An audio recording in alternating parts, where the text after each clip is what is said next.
Welcome back. Welcome back to Coffee and Grace. We took a break, but guess what? We decided to come back on a different night and in a different way. Welcome to our absolute first live stream, and we are beyond excited. We are beyond thrilled, and I could go on and on and on and on and on. So I am Dee Kendricks, for those who may be new to the family and to the coffee table, your host of Coffee and Grace. I am your culture strategist and your grace warrior and your morning sip host. Welcome to the table, our co-host for the summer series. Mr. Kendricks is back. Hey, Ossie. Hello, hello. How are you? I'm doing great. We're live tonight. Right. A little nervous, but stop it. it'll go okay. You're like a natural at this, a complete natural. Welcome to our co-host, because I don't know, I'm trying not to be completely distracted. So I don't know how many folks are logged on, who's logged on, or if anybody's logged on. We didn't really, this wasn't a super duper planned situation. We just decided to go live. And I can't ignore the fact that like my headband, like before going live, just decided to do its own thing. So if I decide to take it off tonight, y'all don't mind. All right. And for those who may only know him behind the curtain, tonight you'll still only know him behind the curtain. Ben has decided to help us out tonight. Ben is a critical part of the show. Ben is our executive engineer. Say hey, Ben. Hello. Hey. All right. So, guess what? What? Couple of things first. Okay. Before we dig in, because you know I'd be ready to dig in. Right. So, number one, for all of you who listened and loved the hashtag self-love first, that was the first episode in the July Love and Marriage Summer Series. Yes. Thank you for loving it. Thank you for talking about how it's impacting you, shifting you, all the things. Those of you who haven't checked it out, check it out. You'll know what you're missing. The other thing that's up, Ossie, is the morning sip is now a go. It's live. It is live. It happens. We are a weekend. Yes. By the way, I found out a whole lot. Like, number one, that daily content is not for the faint of heart. So I'm glad I didn't commit to like every day of the week. Right. I also realized that folks are ready to level up in new ways that they have not leveled up before. Yes. And I'm here for it. And the morning sip is really about that. It is about every single person who is on the level up journey looking for partnership and fellowship on the journey to next. And my job is I am just your level up partner and helping you not accept or settle for anything less than your badass dreams, because that's what you deserve. Leveling up. Hashtag be your own superhero. Okay. Okay. So go check that out. In fact, there's a couple of episodes that dropped the last 2 days. You will not get a new morning sip tomorrow because we're here tonight. But we will be back, I think, Friday. So anyway, I'll talk to you online about that. How are you today? You know, I'm good. Are you good? I'm relaxed. I'm ready. Yeah? I'm a little anxious. Are you a little anxious?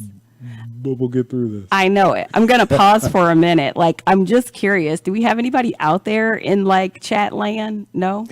Do we have folks dialed in and logged in? Yes. Ben, Stephanie Lucas said that she is tuning in from the gym. Oh, hey, Stephanie. Shout out to Stephanie and Tyrin. It's probably Tyrin, but don't be mad that I mispronounced his name. Hey there. I'm sure, is my mom on? I'm probably sure my mom's somewhere on there. I'm sure she is. And the family. Okay. Well, we'll come back to comments. We promise to keep coming back to comments tonight. So typically at this point, we do a bit about like what's brewing. Right. What's brewing? Nothing. Like nothing worth really talking about. Like, I don't know if people are busy living their lives and minding the business that pays them. Because they only like there's nothing like normally, I'm all here for whatever the hot tea is and how we could be philosophical about it and overthink it. But like there, like when I intentionally looked to see what we'd want to talk about, there was nothing. There's like Wendy Williams, normal shade. Oh yeah. Nick Cannon is still taking on the role of Adam to populate the earth. What is it? 7. So 7 is the number of completion and perfection. So maybe he's complete and has perfected this family. Well, I hope 8 comes so he can have a new beginning and do some different stuff because, and I've seen these arguments about, well, he can afford to take care of his baby. Have we fallen that short in human responsibility and expectations in men and in humans, period, that being able to afford populating the earth justifies doing so? I hope not. Is that what y'all think? Do y'all feel that way? I don't feel that way. I feel like it for all of the up and coming individuals, I won't even say men, but boys, individuals. Sure. Who are looking at him for the areas of role model that he is, because he does have some areas that he is a significant role model, sure. Right? They call him the hardest working man in entertainment, which is pretty interesting. I think that he sets this narrative that parenthood is a outside the house job that can be done, and only one parent is needed for a child to get a total experience. Interesting. And I would say that I think there's a ton of research that proves different. I mean, it proves that we can make it. Right. But I mean, but is that what we want to strive to? Anyway, right. I didn't even mean for this to be a hot topic. But anyway, so that's going on still. Right. And what else? That Sha'Carri still ain't going to the Olympics. So disappointed. But, as she said, she's young. She's got lots of more races, and she'll be back stronger, faster, even faster. I mean, the girl is fast as hell right now. I would agree. So this and it's disheartening. The how she found out about her mom's death, and while there's no excuse relative to what makes you react any sort of way, the marijuana is legal in the state of Oregon. Listen, she didn't do anything illegal.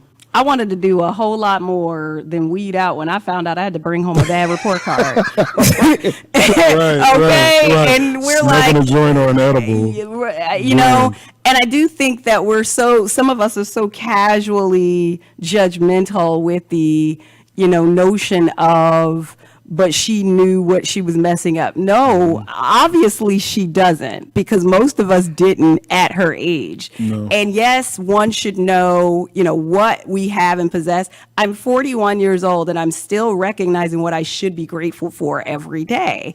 And this is not an excuse. I am glad that her PR folks were able to position her to give an authentic, I thought she was able to maintain authenticity while accepting. Now I just need her to stay offline. Like, I need her PR folks to lock all the passwords. She don't need to start clapping back, because there's been a little bit of clapbackery, and I don't want her to mess up what she got going on.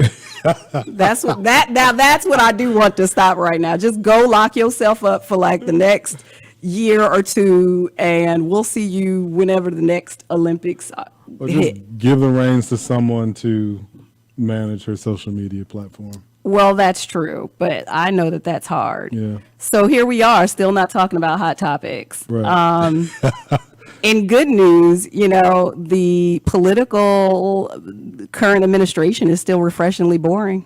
Snorefest. I mean, for the most part, every now and then there's something to, kind of side eye Joe Robin Biden about, but Robinette actually is his middle name. It's difficult to, if it's boring or in a good place, that meaning he came into office and saved a lot of us from this pandemic. He really in a did. Quiet way. Now, is he boring? Yes. Well, let's not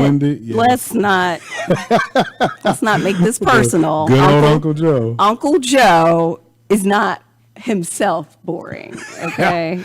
I'll have you know. We can agree to disagree with that one. Listen, I spent a good whatever number of years in the Delaware Valley, and I enjoyed talking to Uncle Joe. But I would say that, we can have a political conversation on another day. He gets heat for some things that, in the Black community and in various communities, they feel like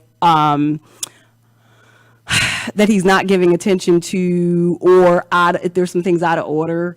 I think if I were to pass on a note to his communications team and his chief strategist, it would be, I don't know what meetings right now are happening behind the scenes, but I would say peel the layers back for the people, because there's a ton that I recognize that is happening in this administration, but to the fairness of the general public who kind of go by sound bites and headline bites, you got to dig deep in these executive briefs and these bills to go into it. And so while I think and appreciate that, I think his communications team is doing a remarkably better stand-up and job of integrity than the past administration, I do think that sometimes more is more. Agreed. I think our past administration lived out loud all over Twitter and social media. So this is, in many ways, going back to our maybe normal way of being a little silent in leadership. Right. Definitely leading. Right. I don't remember ever growing up being excited about a press conference unless you knew something big was happening. And it dawned on me maybe February or March, when it was going to be the first press conference. And I was like, when did I get this excited? And it was generally, I think it was because every time there was one previously, you were just on the edge of your seat. But anyway, we spent way more time talking about non-hot topics. About cold brew. Right. Than I anticipated. So shall we dive into some love and some marriage? We should. And let's see. Hey, TJ. Loving brother. Hey, and TJ. Mike White, a cousin, who I lovingly still call Little Mike. But hey, Mike. So the secret is out. Right. Little Mike. We got to stop tapping on But the he's table. not so little, right. There was no way for me to do that quietly. That's all. I'm going to fix this hair. Okay. I'm going to pull out my gel and my brush. We're doing everything. This is uncensored. So love and marriage. Yep. And this particular conversation is around loss and grief that's experienced through love and marriage. More so, how does it show up and impact, right? And not just marriage, which is why the topic is called love and marriage, because there's all different stages of relationship, number one, that's represented in the love. But even if we talk about non-familiar, non-platonic love relationships, there are different levels of commitment before marrying. And I think all of that is equally important in the journey of life. And so we wanted to talk about loss and grief because, to be honest with you, I personally think it is a topic that really is only discussed. Sorry, that distracted me. That's only discussed when it happens, Sure. per se. Sure. So, but you actually brought this topic up and wanted to discuss this as is one of our key topics now versus later. Mm-hmm. And other than the obvious recent tragic loss of us losing your mom, which made me also want to say, why do you want to talk about this now? Why would you want to pull this to the table? And so what prompted you to think that this was the right conversation for our community right now? Sure. I think we have reached an age where a few of my friends and family have lost loved ones in their 40s. They've lost a parent or even a sibling, and sometimes a younger sibling. And it's such an interesting journey. Before I lost my father, I'd see it on social media and see it play out in the individual, and often wonder about what will I do when it happens to me. Yeah. I think I remember going through my 20s and 30s, and people losing their parents felt so far away. Sure. Right? And I think the interesting dynamic and difference between you and I is I've had my share of loss, right? In a ton of aspects. But as far as human loss, right, I came into our dating relationship with a ton of loss. And so I would agree that it's a really good dialogue to have. And for those of you who are out there, we intentionally really didn't have this dialogue at home per se, because I like a lot of the dialogue to unfold with the audience. Right. And so as I thought about how we would broach this conversation, there's a couple of graphics that came to mind. So I'd say maybe 5 or 6 years ago, I came across a graphic of the stages of grief. And actually, it was the first time that it was more of a continuum. And I know Ben's going to bring this up in a minute. And what I loved about it being showing up as a continuum was that it was the first time I had ever seen grief put in a position that there was no start and technically no end and no specific time frame by which things started, it ended. It kind of, here's what happens when loss and hurt starts. Here's what it looks like when there's adjustment. And I love the fact that language was adjustment versus like, oh, you're done grieving now. Right. There's a new one that I came across that Ben will show that refers to the cycle of loss, I think. Yes. Yep. And I loved this one for a billion reasons. But the main reason I loved it, besides the fact that it's this tornado effect, and that's exactly how it feels when you experience loss, I love that it really lent more to extending the paradigm, if you will, of what we consider grieving over. Right. Because typically when people say loss, the only time you're allowed to grieve, if you're allowed to grieve past 6 months in someone's opinion, is when you've lost a human. But what I loved about this was that it really started to bring some awareness to the fact that loss extends past human life. And believe it or not, the loss of human life, the impact that the loss of human life has on some people are showing up in other ways when they lose other things like jobs. Sure. Now, believe it or not, don't laugh. There's this new study out about how the loss of a pet impacts family. Like, I'm shocked. And we are not going to talk about it because I don't want to jinx nothing. But so we don't even speak of. I would believe it as much as you. So we have this dog that is now 10 years old, and I look at life expectancy, and I am preparing myself. But we won't continue don't this. Want to have the conversation. I will not. I will not. The fact not. that it's 12 years. Mason will live forever. But also, how people lose jobs, careers, titles.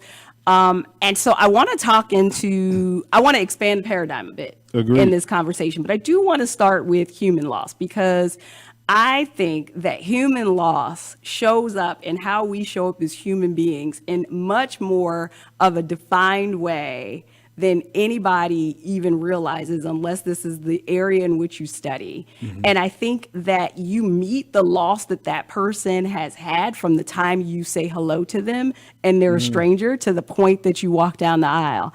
And so I'll start with you, and we're going to come back to kind of your current loss. You met me on the heels of one big loss. Major. And just the experience of another. So I lost a baby cousin slash younger brother who I literally grew up my entire life with. I want to say, gosh, it was less than a year before we met, and maybe less than a year before we started dating. Right. And we tragically lost him. And I hadn't had loss hit our home like that. First of all, we had never tragically had lost hit our family. I lost my grandfather when I was, God, I don't know, 18. And he was the man who raised me every day of my life, right? And so you met me a decade and a half plus some on the other end of that, but I still had a pretty big hole in my heart. How would you say that showed up in a dating relationship? Meeting someone and them having that level of loss in their lives, and that being somebody that you potentially are looking to get to know in an intimate way. You know, it's interesting because when we started dating, I hadn't experienced loss in that extent. My grandmother had passed away about 20 years before. So we had that in common. So we did have that in common, loss of a grandparent. That was like a parent. Right. And that still hurts, but it's not a daily impact like it is with the recent loss of my mom.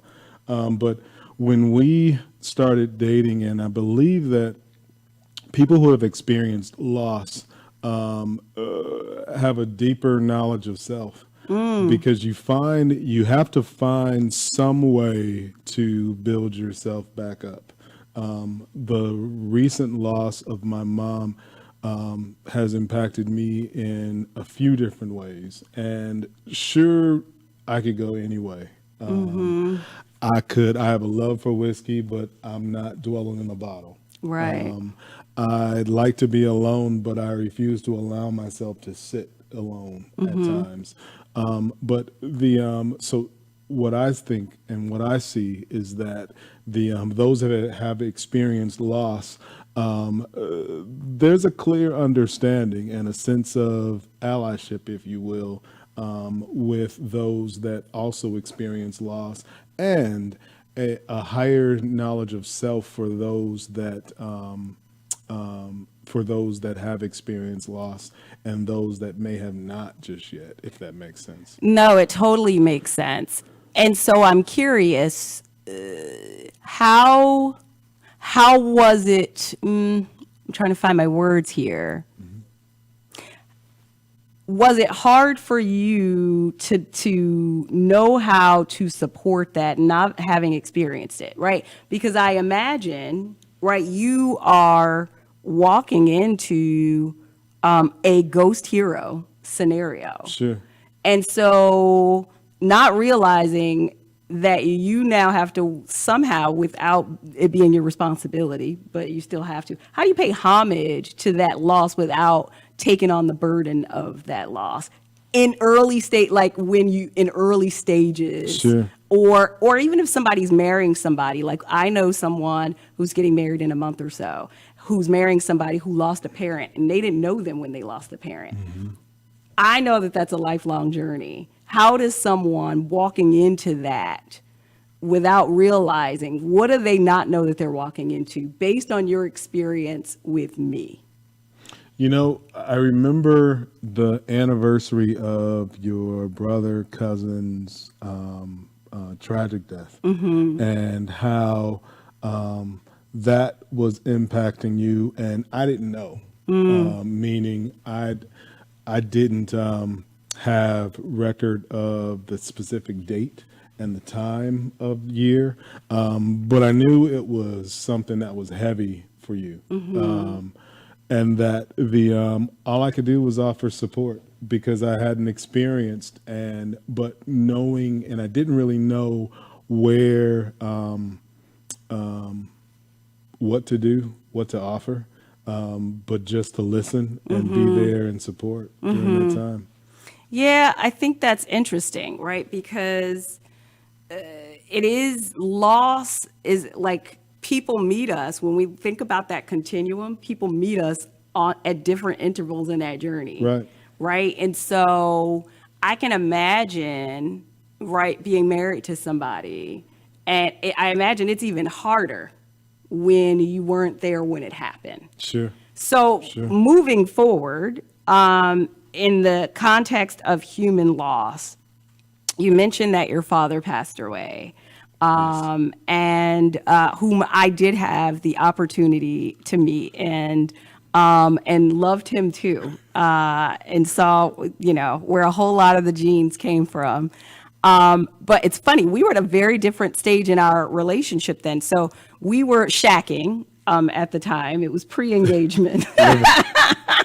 I.e. living in sin. That we were. Oh, anyway, but look, God has a plan, okay? Right. Because what if I wasn't there? Hashtag what if I wasn't there? But I can remember, on the flip side, as much loss as I had experienced, it did not prepare me to be the significant other of someone who had. Why are you laughing? Because I'm playing with the table. Oh, what is that thing on the table? Did you, Lord? Just Okay. keep talking.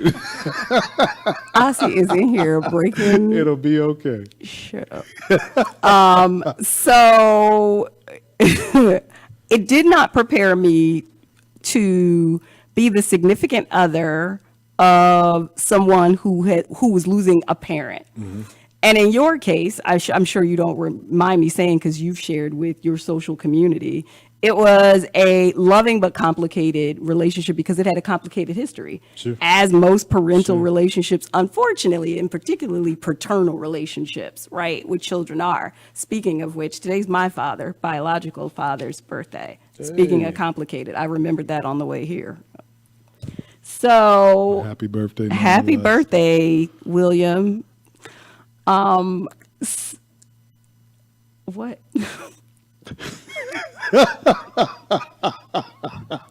Ladies and gentlemen, happy birthday, Daddy William. When we record after 11, it all apparently goes downhill. Ben, are we not much better in the morning? Or is this the better? I don't know. This is funnier. It's funnier, right? And talking about loss and grief. Okay, we get back on track. Yeah. It did not, as much loss as I had, right? And the loss of my grandfather shook my world. I would say, we'll dig into that at a different point in time. But it wasn't until I'd say therapy, literally in my maybe mid-30s, that I had a therapist explain to me that I was experiencing post-traumatic stress disorder because I never grieved, because I didn't know how to grieve at 18. And because he was sick first, I apparently do this thing in my mind, right, where I try to protect myself for bracing for impact is what they call it. And in the bracing for impact, you kind of try to numb yourself in the last days. And so when it happens, there's no trigger that says, impact here, you're safe. Even that didn't prepare me for what you were going to experience. And so talk to me about whatever it is that you want to talk about that. But what, as a significant other, living with or not married to, right at that stage, where there was a reinvigorated, connected relationship, but not clearly the same closeness you had with your mom, which we're going to talk about. What did you need then from a partner?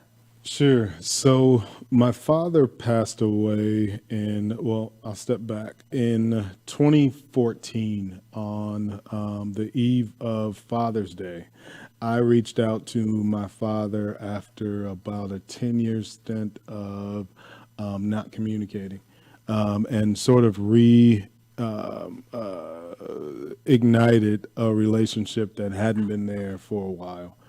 And during that time, I was blessed during that time to have about 5 years of him and getting to know us our ages. My father passed away at the age of 82, and that those 10 years apart, they hurt because within about a couple years of us regaining or reestablishing a relationship, he was diagnosed with Alzheimer's. And me doing all my research, but really not knowing what stage and thinking it was early stages. And he lived in a different state. And so when I would travel, I would see some of the signs. He would be talking about how Milwaukee looked in the 70s and in the 80s. And I would respond and say, nope, that's not there, that's not there, that's not there. And then it dawned on me and I said, I have to find a way to make him feel comfortable in the place that he's in. Right. And at that same time, it gave me an opportunity to start the grieving process, if you will. When my father passed away, it wasn't sudden for me, like it was for my mom. Yeah. So I had some time to accept the reality that one, he was 82, and two, he had lived a great life, a long life, and that I had gained a friend again, and had some time to reestablish something that wasn't there before he passed away. So it was different when my mom passed. But I want to go back. What did you need, though, from a partner, right? Like, if I'm being candid. I didn't need much. So it's funny you should say that, because I didn't think we were going to make it through that. Really? I didn't need much. And I think when I say I didn't need much, I remember when my stepmother had called me and told me that he was in his final stages and he was admitted to the hospital and that he had stopped eating. And I rushed to jump on a plane because I really wanted to see him before he passed away, but unfortunately I wasn't able to. But when that happened, I don't think I needed much support at that point. I think when anybody so I guess the question is then, what do you view as support, right? Because I think weighing it it's not necessarily as far as much, but what is needed, right? Because oftentimes, in particular, when something big happens, and I know for a fact, men typically like to solve. And so they always like to know, typically, what can I do, right? Women aren't much different. But what's challenging, I think, when people lose someone that close, you often see a lot of times the posts that say what you shouldn't do and please stop doing this and please stop doing that. But I think ultimately, sometimes people just don't know what to do. And so I'd love to arm, right, our audience, like, well, what did you need? Because so on your end, right, you say you didn't need much because you had started the process a bit. On the outside, right, I saw a complete shift and change in who you were as a human being and how you were showing up. But I also expected it because you were grieving. And I think that I didn't know how to not make it about me. And by that, before everybody thinks that I'm Cruella DeVille here, I mean that in the aspect of you showed up in all of the uncomfortable ways that tornado showed. And I didn't know how to be there in a way that wasn't to make what we felt feel comfortable. Because to me, that was about me. That wasn't about, well, what does Ozzy need? And so I think I saw a big difference in that stage than I did just recently. Of course. I think, so going back to your question about what I needed, during that time, I just needed an ear. My father's transition, he wanted to be cremated, so said my stepmom. So I went to Denver for that. Refused to go into the specific the crematory. Yeah, that's not where a- that was happening, and there was some time set aside that would have cost, I believe, maybe $400 for me to set my eyes on him before the process, and said no. I'm not walking into a crematory to put my eyes on my father at that state, knowing that he had passed away about two weeks or a week and a half before I got there. I thought it was like days. Well, when I say so, it was 2 weeks that he was in the hospital and he was losing weight. And Understood. he had stopped eating, and so He had gone through a stressful physical process. I didn't want to Okay. see him in that state. I understand. And I didn't want to see him in that state after he had passed away. Got and it. So they had an opportunity to move past that. I moved past that opportunity to set my eyes on because I wanted to remember him how he looked Yeah. the last time I saw him. And so the process was pretty quick. It happened right before Christmas. And I remember on the way back, I felt relieved in the sense that I had an opportunity to reconnect with my father. But I also felt a void that that may have played out in my knowledge of self. Yeah. I don't know if it was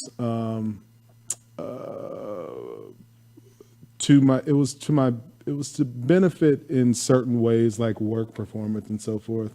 But relationship wise, I don't know how that played out. We've never really had that discussion. I think we haven't, right? Because I don't think I was armed with I wasn't armed with the communication and the emotional skills at that time to address it in a way that I thought was going to be productive and healthy. I mean, that's the short stint of it, right? I now have words to say, hey, I think you were grieving and a bit angry, and probably unaware because in your mind you had started this process. So in your mind, you're not carrying out these behaviors, and I wasn't in a position because I was going through my own stuff. I had just left a corporate career that was extremely successful. So I was grieving my own loss of identity.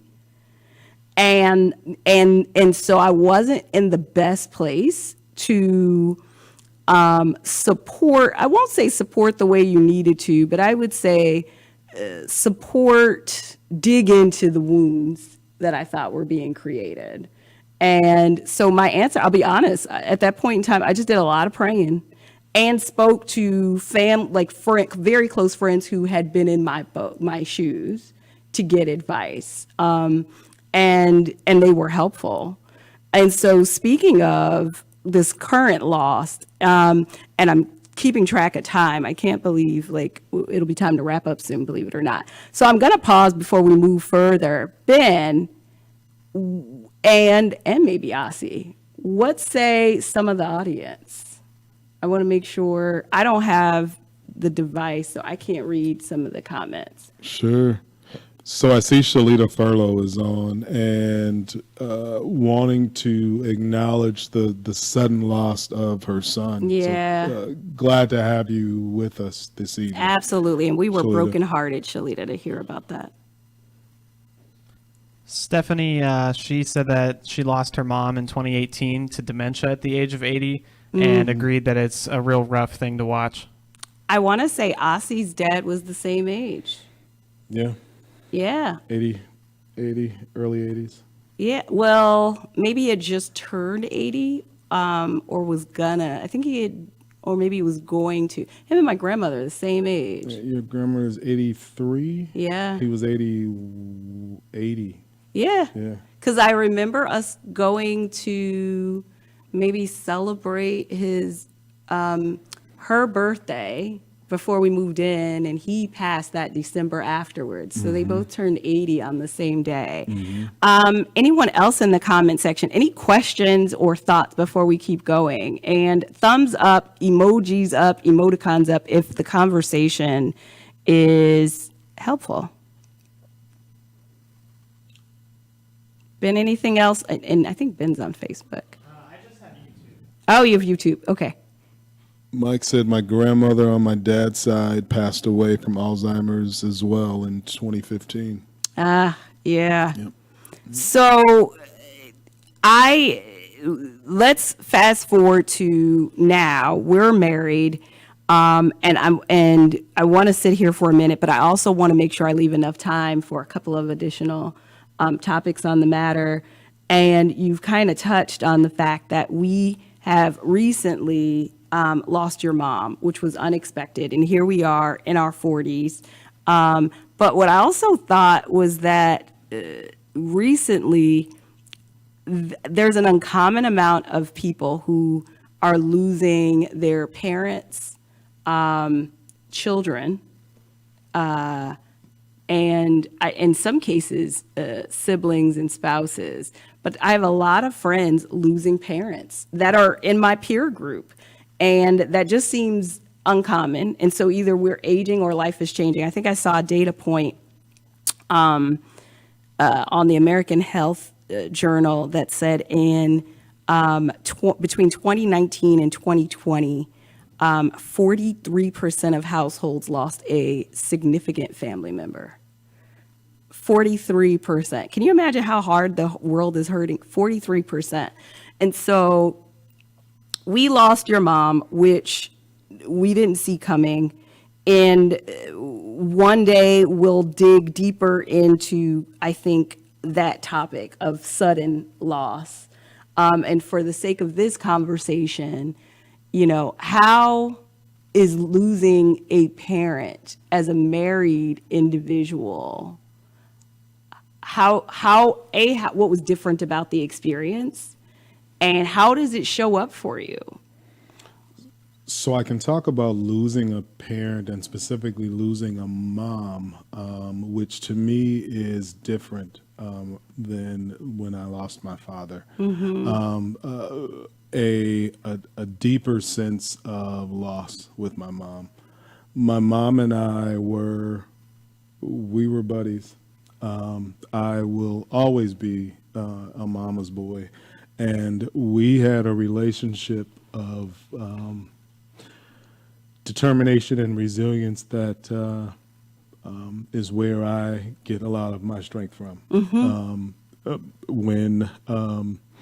When no one was on my side, my mother was, and so that experience has been tough. The reality is, my mom had some serious illnesses that I knew she was a fighter, and she had fought for the past maybe 5 years, actually 6, suffering from, she had a heart condition for the past maybe 25 years. She recently, stage 4 for kidney failure, kidney disease, where she was on dialysis 3 days a week. And I simply knew that she was fighting through it and accomplishing. She had heart surgery within the past couple of years.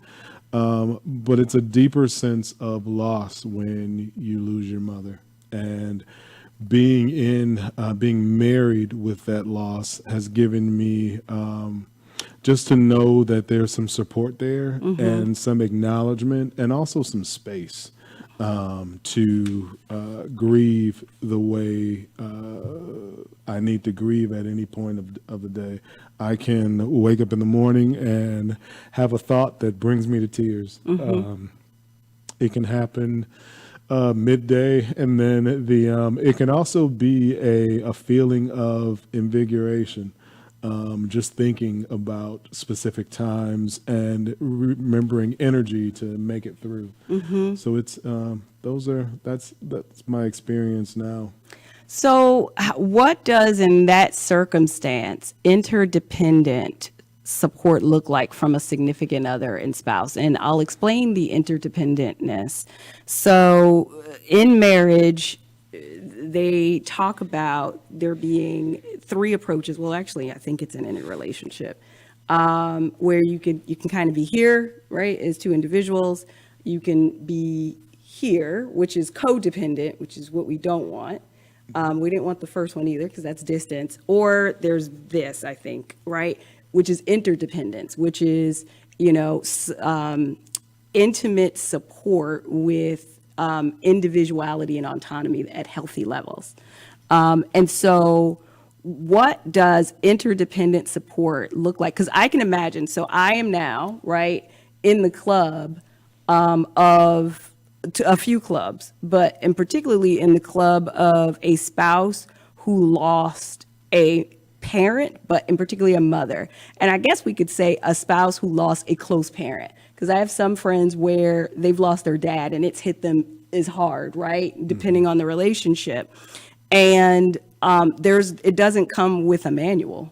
Right. We do not know what to do. And I imagine those of the significant others and the spouses who are out there who are experiencing it or have experienced it. I imagine you were like me and or not like me. I can share, for me, it was tough because I had my own grief, right? I was unusually close with your mother, right? And I say unusual because I think they put such a stigma on in-law relationships. And I know that the term in love has become popular. But, I called your mom more than I call mine. She'll kill me when I say that now, but mostly because I would be trying to call to ask your mother about something, like something she was supposed to do, some appointment, whatever. And then we would just keep on going. And so, or she would call my phone. She could care less if I didn't answer. She was going to ring these phones until one of us answered. But I had my own pain, but that pales in comparison to seeing the pain that I know that you're in when it happens. And so what does support look like? What, for folks watching who are either living it, haven't lived it yet, or on the other side of it, like what is, because sometimes you don't know what to say, you don't know what to do, and what you need today may not be what you need tomorrow. Now, I will say, I think you show up in grief very differently this time around, even though it's deeper. I think that the loss of your father, similar to what you said about my loss, impacted you in a bit of a soul evolution way. And so there's a part of you that shows up in a bit more expressive way, which I think I see you going through these stages, but they show up very differently. I'm also different, right? So what do you, and when I say need, I don't necessarily need tangibly, but what does support look like for a spouse? And anyone in the comment section who's lived through this, feel free to type so we can go ahead and share those as well. It varies. It varies from day to day, to be quite honest. For me, it's been some days I wake up and just need some space. And you'll see me get up, get out of bed, and just go sit. You probably won't see me because I try to close the door to keep quiet down because you like to get your full 8 hours of beauty sleep. I mean, it's important. I don't get 8 these days, but I'm normally done working. So I try to give you 8 right. at least. But I'll go sit in a quiet space and just be still and sometimes listen. I haven't gotten to the point where I can talk back or hold a conversation with my mom now. I know she's there. But I have gotten comfortable with showing my emotion and not trying to stifle it. I've always been someone who's perceived as being strong. You're so strong. You don't talk, and you just do, and you don't have emotion on your face. And I said I think that has to do with upbringing for men, and just to be in a place where it's okay to cry. I can be sitting in a restaurant and something hits me, and I'll start shedding some tears, and I'm cool with that. It's interesting you should say that, because one of my concerns is that we're already kind of in a culture that lives in this kind of push through it mentality. Right. And especially men, right? We're very gender biased in that way as a culture. I think as a human race, to be honest with you, and I think for each subculture, it gets worse. But when you think about the fact that with that push through it mentality, men are currently losing mothers, siblings, children, and jobs, right? But still smiling at happy hour because they're pushing through it, and numbing the pain elsewhere. And so it's interesting that we're having this conversation with you and you're talking about how much more comfortable you're getting. It poses to the question, and I know we're running on time, and so I'm going to shift in just a second. How do I wrap this and then shift? How are we connecting and healing as a community right now through loss? I mostly see a lot of memes, and I see maybe when someone has some cathartic expression online, but I never really see community events, workshops, seminars, groupings based on connecting through loss. In fact, I was so happy. I was talking to a relative of ours. Well, we were actually talking to a relative of ours, and they were talking about how they attend a support group, and how impactful that is. And that the support group, I think, came out of the funeral home.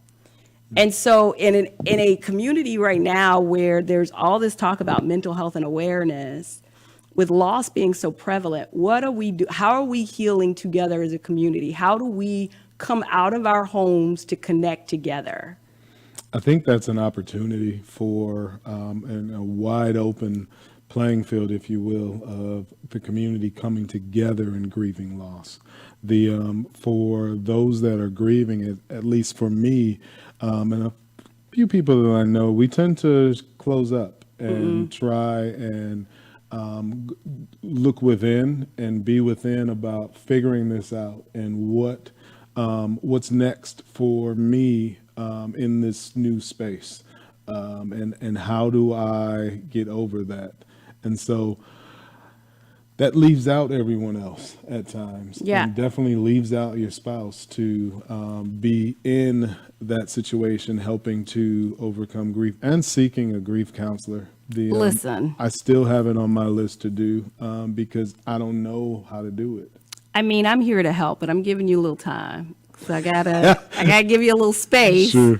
I mean, and that's fair, right? Because that's also a bit of a lesson in it all, right? Is being mindfully aware of what that is critical. How do we as significant others set the emotional protective guardrails without stifling and shortchanging the cycle process?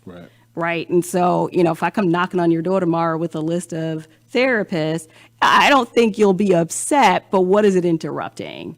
Right. And so I do think there's this opportunity for us to do a better job and figure out, I don't know who's going to do it, but I do think that someone in the name of community, and I don't think it has to be anything elaborate. I think it can be as simple as somebody saying, I'm going to host a Zoom for people who have lost parents, men who have lost parents in the last year, spouses of those who lost parents, because that's a whole different conversation. And we just going to get on here and we going to talk. Right, and engaging people who have lost kids. People who have lost children, and to talk about it. Because here's the thing, you mentioned that as you try to figure out how to do it, it leaves out others. Right. That's because that's all you have energy to do right now, is worry about how you get through it, probably in a way that doesn't completely,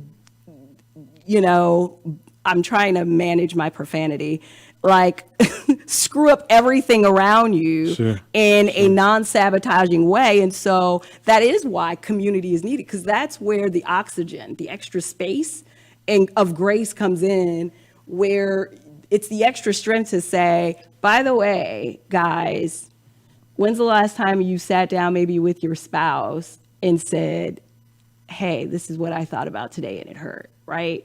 And that's why I think it's needed, because it's a lot to manage on our own, for Right. sure. And just being okay in saying that I'm not okay. Being okay with saying you're not okay. And telling people. And really, I think one of the reasons I push therapists so hard is because not only has it been a life-saving measure for me, but one of the things that it's equipped me with is language for what I feel, and giving me language to say, I'm not okay, but here's what I am. Right. And so that allows me to say to somebody like you, no, you're not okay. Let's go to the comments section. Any action there? Any comments? I see a lot of emojis, and we could just read a few out. Cousin Tamika, Michigan, who recently lost her father. Hearts go out to Yes. you, and I see it. She just said yes. Yes. With exclamation points. So, Yes. And Tamika, yeah. I was actually referring to you about the support group. Right. When we talked about that over them grilled veggies at Elsa's. Who else do we have in the comments section? Damien, New York says, hey, y'all. Hey, Dame. And there's a whole story about him and his partner. We're and not those gonna gummies do this. We're on gonna our wedding day. We are going or to the day stay after our wedding, but on we'll topic keep that and to not another topic. and not talk about the gummies. So before we wrap up on the topic of loss, you had one more comment you were going to share? Nope. Okay. Ben, what about in your corner? Yeah, we've got a couple. Felicia Kinsey says, my hubby lost his mother 25 years ago, and till this day, he will have an emotional break, and I've learned to just say, I know, I'm here, then give him space that I know he needs. And Stephanie Lucas said that she would love to host a Zoom for women who have lost their children because she's experienced that. Listen, y'all heard that. Stephanie, I'm happy to use my page to help you create that forum. Because I think it's so needed. And for anyone on this line who wants to create a forum, I'm happy to partner with you to create the page. And I'll show up whatever it is that you need me to help do. I'm happy to, because I think it needs to be done. And somebody needs to tell us we don't need a flyer for it. We don't, it'd be great if we had a clinical, therapist decide that they want to write. But guess Right. what? We don't need that either. No. We don't need the kitchen and coffee table of our parents' generation still work. It's just our job to take it a step further. I think part of the reason that our parents and our grandparents and our ancestors there are reasons I think that they dismissed therapy, but a lot of it was because they weren't introduced to it. But I also believe it's because they created therapeutic community. It wasn't that in every single case they, kind of addressed it with blinders. Sometimes they did. But sometimes they ran to the coffee table, which is actually, believe it or not, the real reason it's called Coffee and Grace, because it's community and grace, and that we have to start this grace within ourselves first. As we wrap up here, I want one more topic that I want to talk about. When we talk about loss, one grief that isn't typically discussed is one that comes with the loss of a chapter in life, meaning singleness, pre-parenthood, marriage, career, etc. And I wanted to make sure that we talked about it today, because I am convinced that a lot of downward spiral paths of depression, are really individuals who can't put label and words to feeling out of sorts in the season that they actually asked for. Right? So, it's not until literally the last month of my 41-year-old, actually not the last month of my 41-year-old life, but last month, that I realized that they kind of left this out of the, look out for this shit book. Right? Like, no one put that in. I feel like there are topics that people are like, hey, it's in the book that's called Look Out for That. Right? There's this indescribable emotion and heaviness that I've experienced on the other side of every season I prayed for.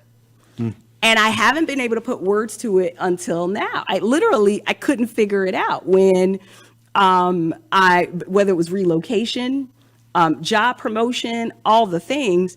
And the biggest has been in the last year of my life. And there's a ton of great things that's happened. And it realized sitting down, sharing with others, and of course with mental health experts. And it hit me, oh, you tend to grieve the life that you had before, and that's okay. That something happened. So for instance, we're married. This marriage is everything I've prayed for and more. It doesn't change the fact that I'm no longer Deirdre Copeland. And I don't care how we spin it and how, well, two become one and you still your individual and all of that and blah, blah, blah, blah, blah, blah.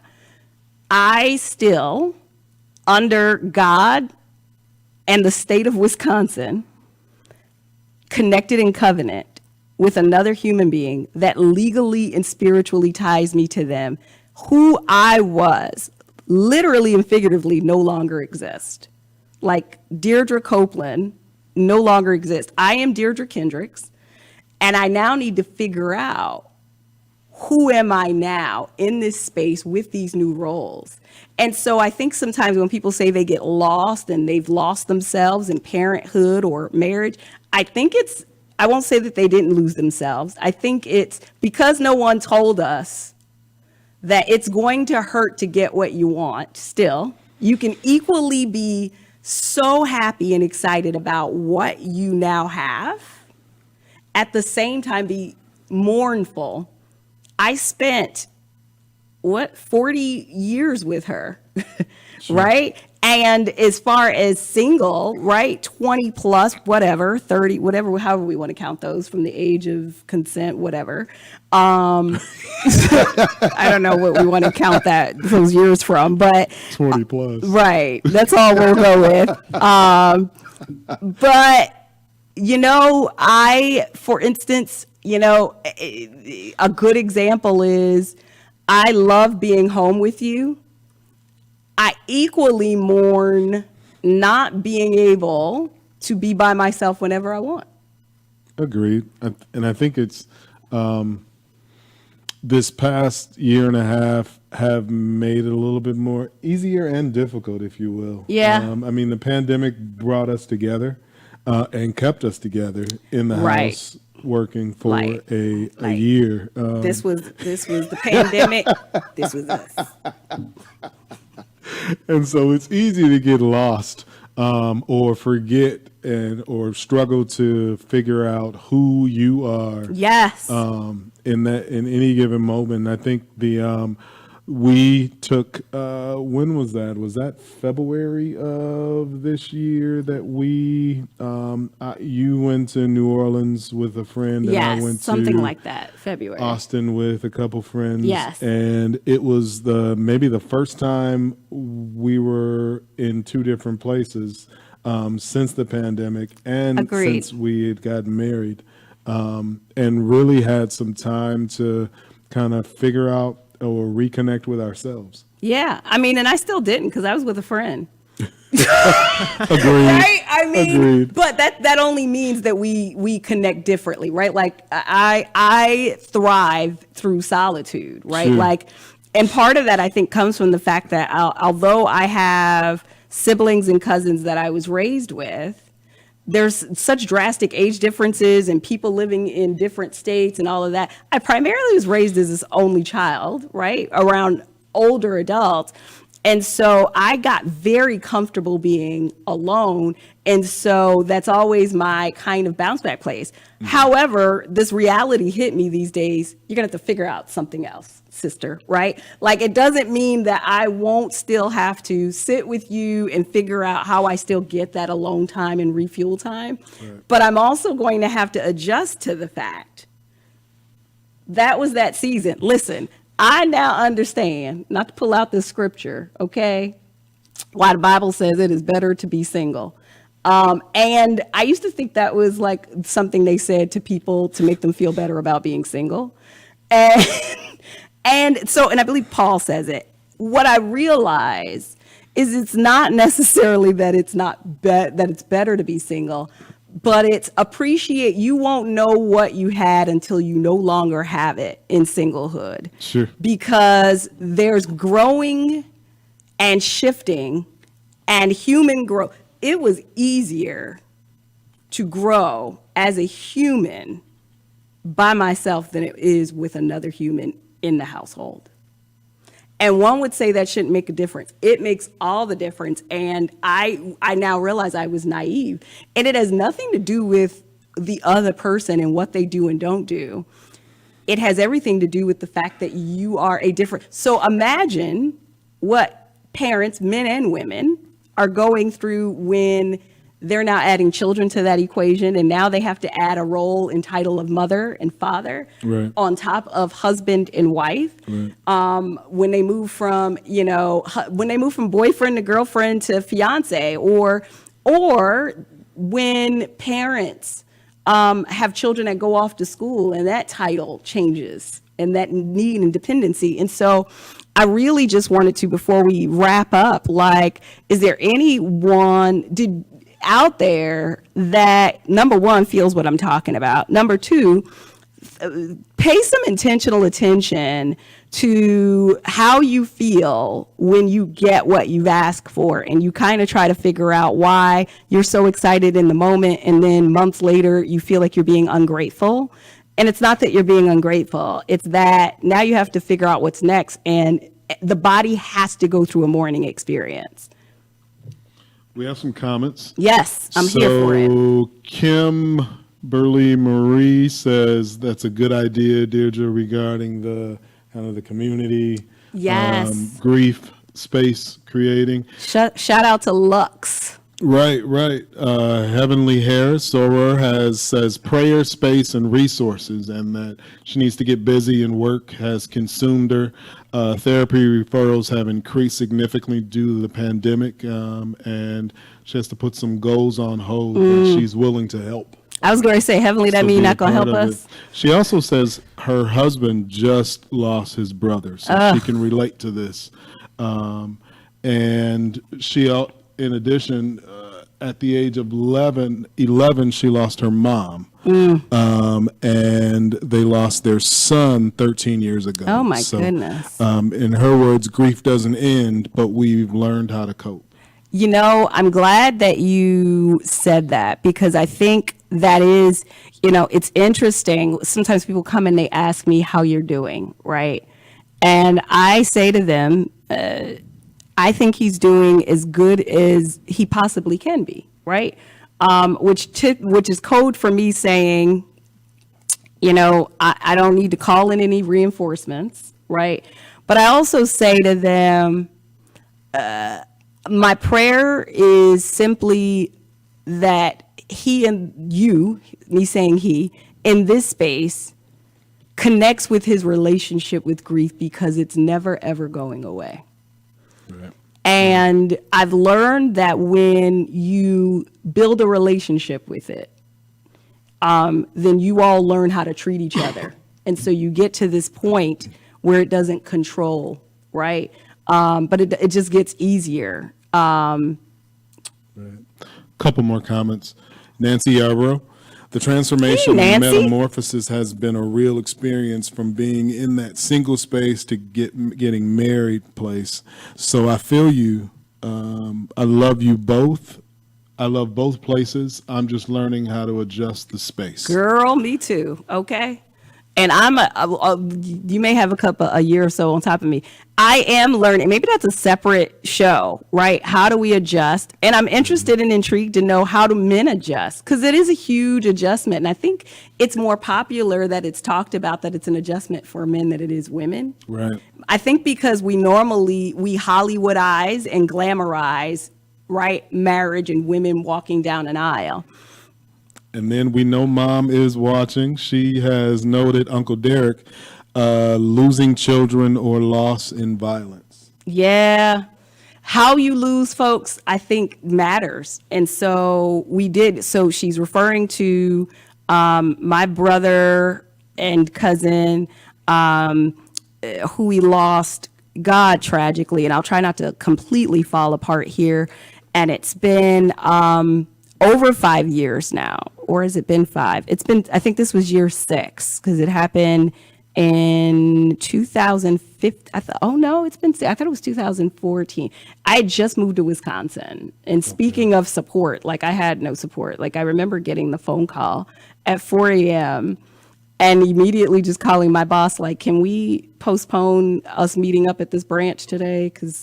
And just casually. And I went into work because I didn't know anything else to do, because I didn't have anyone there at home to tell me to do differently, right? So this has been probably a heavy topic, but also I think a critical topic, and that is what the coffee table, right, is for. Right. It is to start the brave conversations that aren't happening in public forums that are going to bring us connectedness. And because all of this, when we get back to the very first topic of leveling up, all of this stuff has to be dealt with. Exactly. We really can't level up through this. Well, actually, we can. What we can't do is thrive through it. Exactly. And so this is part of the reason, if anybody's out there like, why the hell is she always having these damn hard conversations? Like, we really just won't laugh a little. It is because I am, relentless about seeing folks not get their dreams, but thrive in their dreams.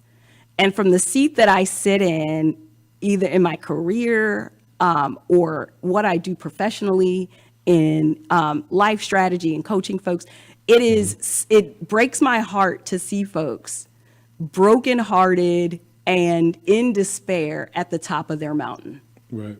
And it's okay. You got to throw in some laughter with the tears. You have to. You have to. You absolutely have to. And so why not bring your tears to the table so we can talk about it as a community and laugh? Because, ain't no telling what's going to come out of me and Asi mouth. Well, Asi's looking like I've only got him for one episode. So I'm going to have to, we going to speak me and Ben after this. I'm the mild one, to be honest. I'm the mild one. Mild how? I say less. When? Most of the time. Here we go back to this context. Most of the time. Okay, that's like the I didn't need much. Just you to be perfect.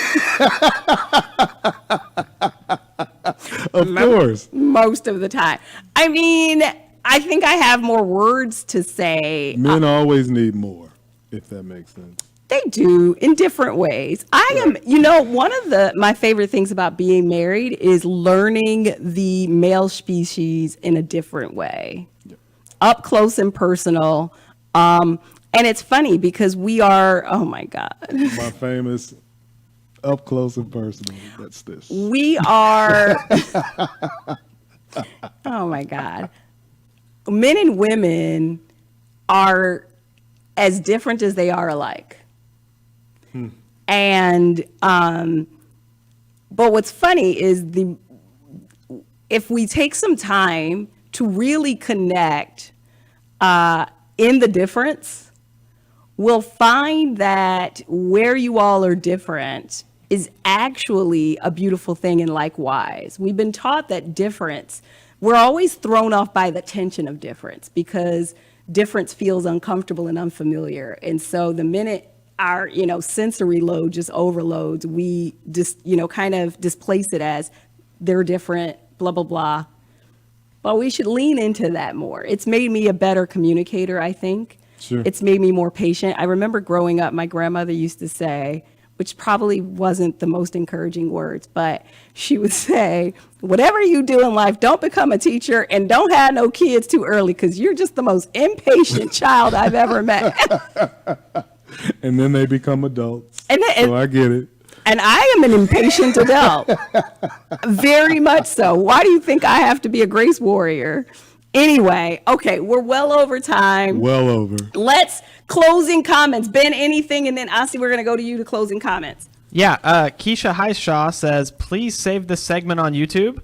We and will. then Samuel Copeland says, love you, brother, and Lil Sis. Oh, Sam. Hey, that's my big brother, guys. Yeah. Sam gave me away.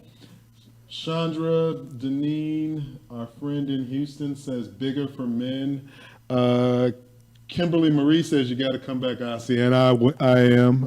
Next week, I think next week ends our Love and Marriage series, July series at least. Nancy Yarbrough, the loss of my mother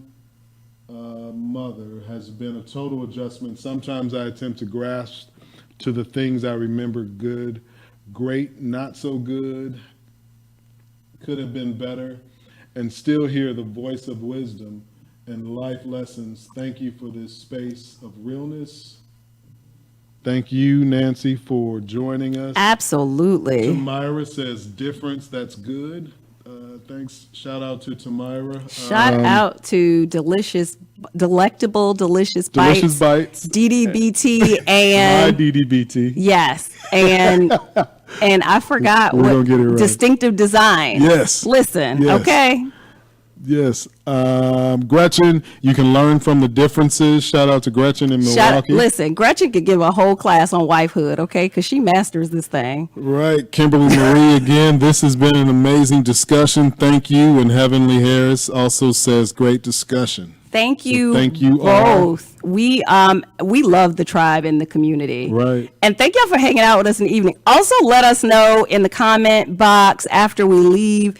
Do you want this format more often? We're happy to shift to a couple of evening lives, but we just need to know. We're still in that stage where we're figuring out what y'all want.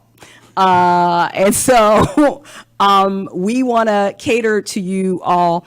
And thanks to Ben for just being, he is the best. So with that, y'all were the last sip. Right. That was it. Right. That was it.